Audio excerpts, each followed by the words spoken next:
15 October 1931 मध्ये रामेश्वरम येथे त्यांचा जन्म झाला।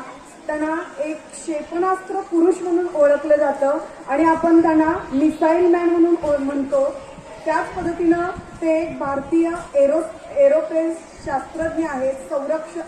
संरक्षण आणि अंतर कार्यक्रमाचे नेतृत्वही त्यांनी केलेले आहे। भारताचे 11वे राष्ट्रपती आहेत।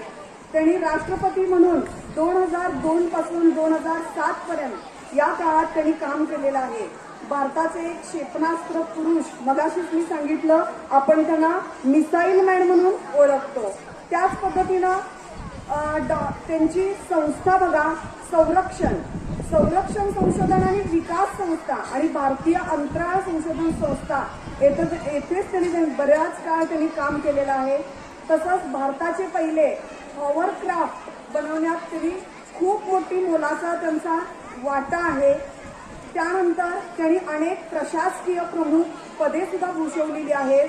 त्यामध्ये प्रथम त्यांचं संरक्षण संशोधन आणि विकास संस्था, त्यालाच आपण DRDO, तसेच भारतीय अंतराळ संशोधन संस्था इस्रो येथे काम करण्यात त्यांचा समाविष्ट करण्यात आला। त्यानंतर पंतप्रधानांचे मुख्य वैज्ञानिक सल्लागार म्हणूनही त्यांनी काम केलेलं आहे।